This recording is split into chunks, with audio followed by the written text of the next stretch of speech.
an example of a different type of political control in Belgium when they had a universal, an open, as opposed to a conditional, universal jurisdiction legislation that enabled anybody to bring a criminal complaint that would trigger an investigation and possibly prosecution if the investigation warranted, indicated that a prosecution was warranted. Anybody could do that, and in 2003 charges were preferred against Rumsfeld, Bush and Powell, and the United States engaged in in a very effective bullying. One of the things that they said they would remove the NATO headquarters from Brussels if the legislation wasn't changed, and the next people elected did indeed quickly change the legislation. And so what we're left with is an apparent collapse of this law, as observed by one of the law lords in the Pinochet case in 1998. In the absence of proper prosecutions, the whole elaborate system of universal jurisdiction and enforcement of the law is aborted.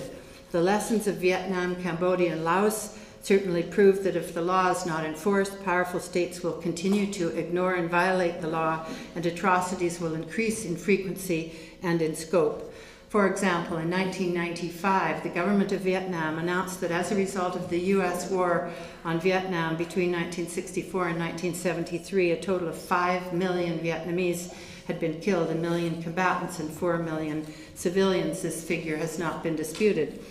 More millions were killed and injured by U.S. bombings of Cambodia and Laos. Between 65 and 73, the U.S. dropped over 2.5 million tons of bombs on Cambodia during over 250,000 raids on over 100,000 sites, killing an unknown number of Cambodians. In Laos, during the same period of time, the U.S. dropped again over 2 million tons of bombs during 580 bombing raids, which means that over a period of 9 years, the U.S. dropped one plane load of bombs somewhere in Laos every 9 minutes for 24 hours of the day. No one has ever been held accountable for this, charged, tried, or convicted for the wholly illegal invasions of Vietnam, Laos, and Cambodia, invasions that are still resulting in an untold number of deaths and injuries due to unexploded landmines, cluster bombs, and the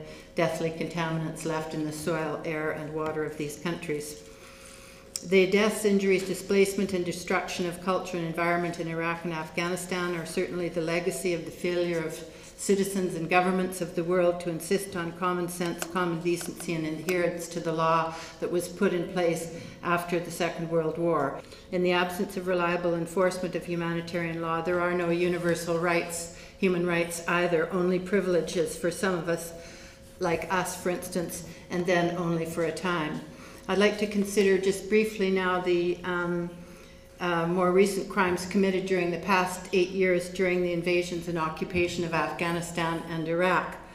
On October 7th, 2001, US-led forces began intensive bombing of Afghanistan that has resulted in an unknown number of deaths, injuries, displacements, and irreparable damage to the Afghan culture, economy, and environment.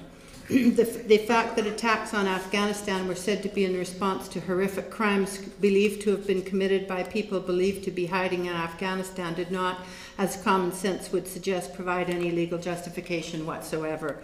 On September 16th, before the bombing started, Bush demanded that Pakistan cut off fuel supplies and eliminate truck convoys that were providing much of the food and supplies to Afghanistan, and then to close the border the other way to people trying to leave Afghanistan.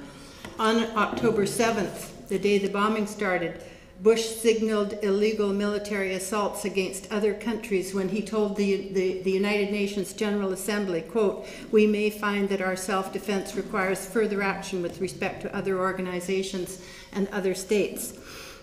The military invasion of Afghanistan and those threats were illegal, unjustified, immoral. However, many, sobered by the deaths of so many innocent people in New York, approximately 3,000, either stood by silently, and many of them even applauded the US-led murder of innocent people in Afghanistan. Offers by the government of Afghanistan prior to the invasion to try Osama bin Laden in Afghanistan, and offers made several days after the commencement of bombing to turn Osama over to a third country, were rebuffed. To the second offer, Bush responded that there was no need to talk about bin Laden's guilt because, quote, we know he is guilty. We don't know how many people were killed by Operation Enduring Freedom, and we don't know how many people have been killed by the NATO forces, the International Security Assistance Forces in Afghanistan.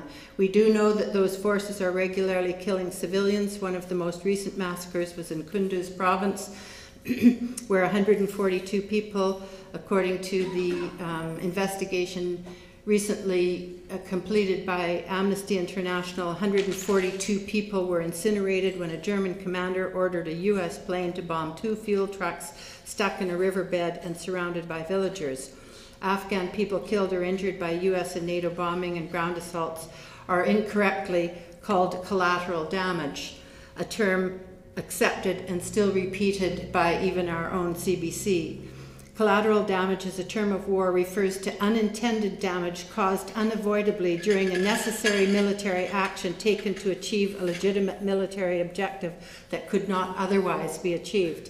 In fact, as you can surmise from that definition, all the people killed during the bombing of Afghanistan have been murdered, as there was and is no legitimate military purpose to be obtained by bombing Afghanistan, or generally, or by bombing villages in Afghanistan.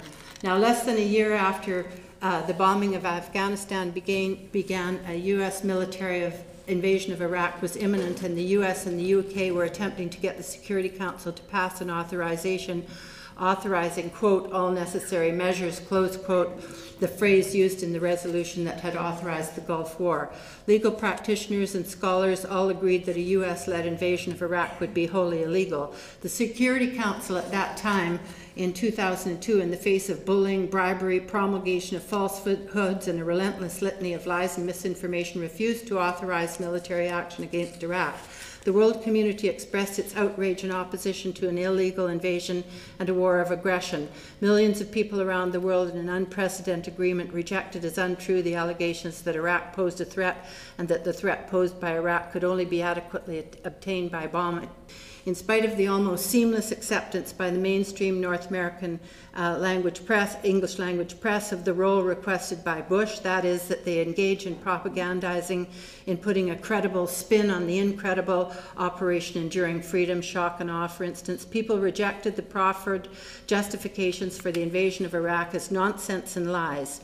At first, opposition around the world held the fragile line between legality and illegality, between life and death for the already struggling to survive people of Iraq. In October 2002, and again in February 2003 and early March, the Security Council continued to refuse to pass a resolution that did or could authorize a military invasion of Iraq. However, the U.S., confident of the ultimate power of its own weapons of mass destruction and of the impotence of the law forbidding their use, pressed on. On March 19, 2003, a U.S. coalition began a massive military assault on Iraq, the largest single military operation mounted since the Vietnam War. The U.S. Defense Department admin called the invasion Operation Iraqi Freedom. The U.S.-led coalition began by bombing Baghdad, where, at the time, 25% of Iraqi people then lived. Announcing the shock and awe bombing of Baghdad, the Pentagon boasted in a press release, quote, "The sheer size of this has never been contemplated before.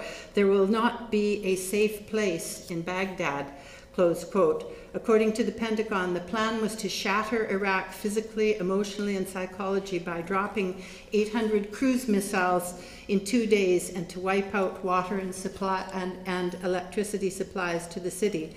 When the bombing started, the world community essentially fell oddly silent it didn't matter. The Universal Declaration on Human Rights didn't matter. The UN Charter didn't matter. The Geneva Conventions didn't matter. Morality and common sense didn't matter. Decency didn't matter.